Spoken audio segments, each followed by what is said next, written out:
What up, everybody? I'm Joey. And I'm Dylan. We're White and Rice. That's right. We love all things film, talking about film, discussing them, and, just having thoughts about movies.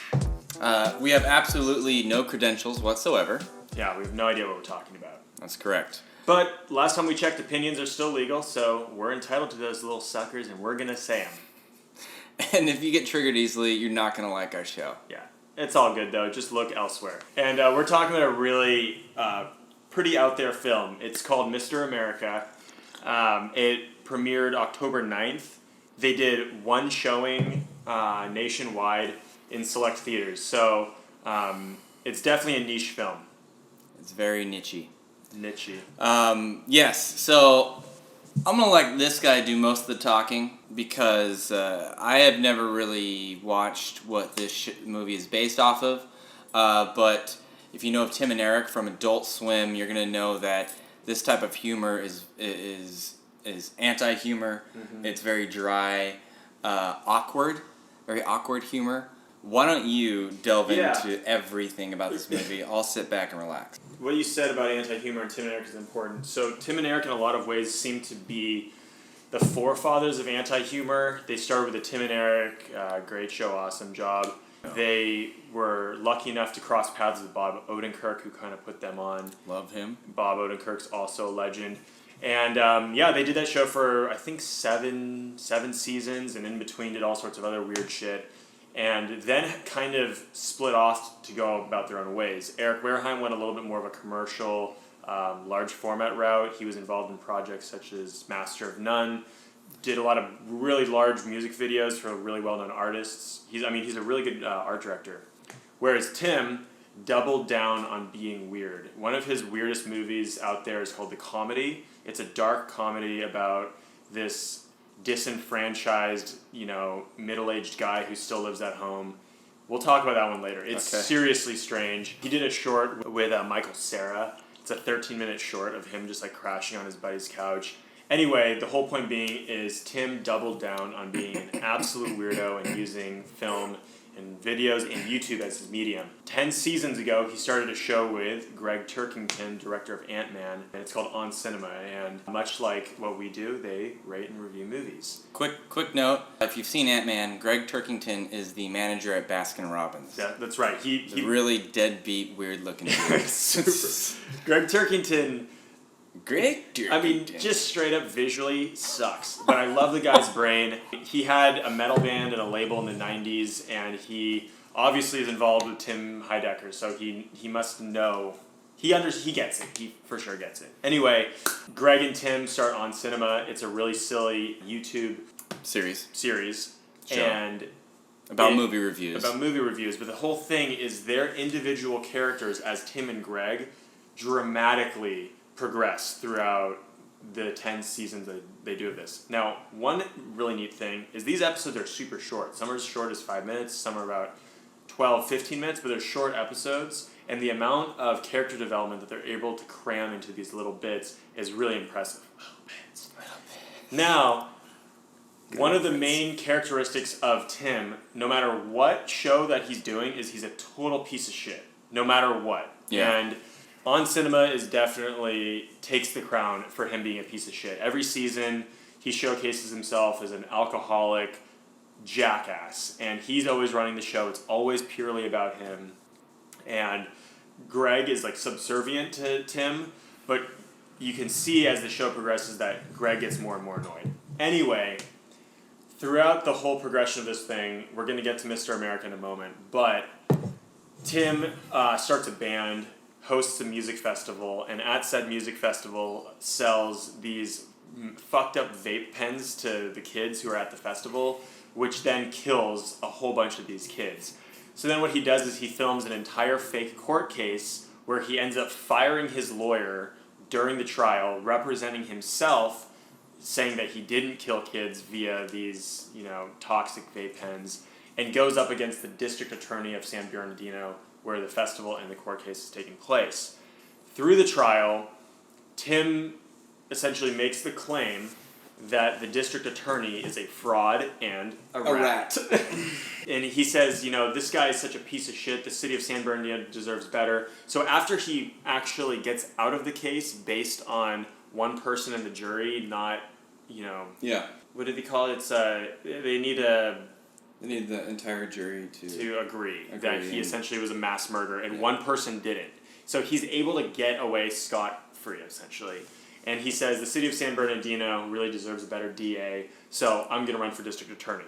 So that leaves us with Mr. America, which is a fake documentary following his attempt at running for district attorney. There's not really much of a point of this movie. No. He, again, showcases himself as an utter jackass. He's running for district attorney in a city that he doesn't even live in. He is staying in a hotel. A lot of real people, by the way. Oh, yeah. A ton of, most of the people in there that he interacts with are They have just no real clue. people. They have no idea that he's, an actor, or they don't know who he is. And San Bernardino's, it's a pretty crime-riddled Southern Californian city. Riddled or ridden? Riddled. What did I say? Crime-rurled? No, you got it right. I did get it right. I always get it right. Anyway, crime-riddled city of San Bernardino, and his only tagline is, "We're going to eliminate 100% of crime," and people aren't buying it. But overall, if you're into Tim's style of humor, this movie is a must. Seeing it in theaters was pretty neat because it was a sold-out show. Everyone who was in that theater for sure is a subscriber to the chaos of Tim I'd Heidecker. like to expand on that. So this type of humor, the Tim and Eric's show, what started everything with Tim Heidecker and Eric Wareheim. Just weird. I like, some of that, like Aqua Teen Hunger Force stuff, that old Adult Swim weird humor. Tim and Eric was always just so weird and out there. It's just like, I can't watch this. This is just like, it's weird. It's weird stuff. It's so strange. With that being said, at the theater, that's the crowd you're gonna get. Yeah. A lot of funny people, cool people, whatever.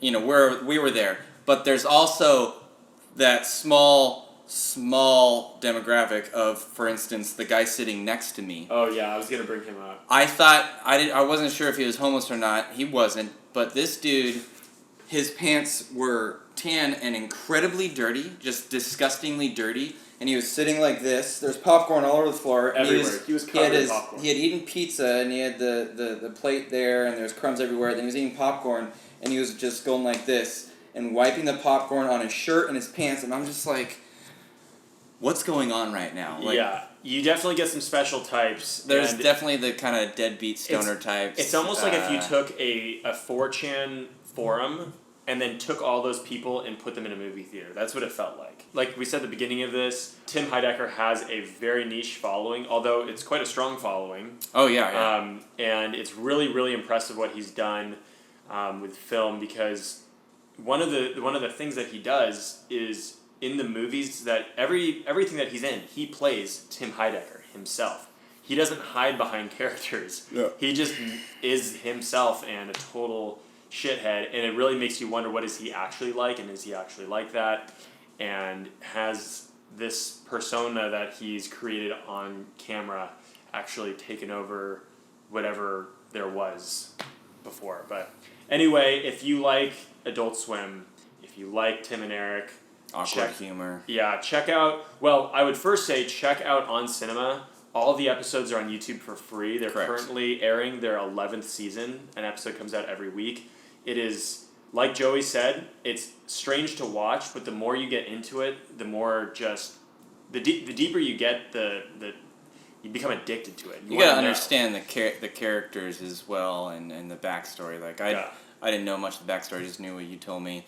And, it was entertaining. I didn't laugh as much as everybody else, but it was still funny. It's definitely a different style of humor, like we've talked about. Well, and also, one of the things too is it's like, Tim has created this universe in which only certain people are going to laugh. That's the whole thing. It's like, if you don't get what's going on, there's literally nothing about it, and that's what's so neat about it, is if you do know what's going on, only you and a very small handful of people get the jokes. So he's created something pretty neat. Check out Mr. America. I don't even know where you can watch it, to be honest. Like I said, they did a one-night premiere nationwide, and that was it. Like that time we saw, that was it. It's not even in theaters anymore. So go online, do something illegal, and find it. And yeah, I'm trying to think of a good rating would be if you. All right, let's do it like this. If you don't like sour beer, and you try sour beer for the first time, and you're like, oh, okay, I can kind of enjoy that, but at the same time, I'm not going to be doing that often. That's what it would be. Here's my rating. If you come from a big family, everyone's got the one fucked up weird uncle. This is the story of that weird uncle. That's a good one. Yeah. I like that. But running as district attorney, also For has San a Bernardino. YouTube movie review show, also is in a band, also potentially killed a bunch of kids at a music festival. Yep. All facts. Mr. America peeps, check it out, and that's it for us today, I think. Short one. Yep. Boom.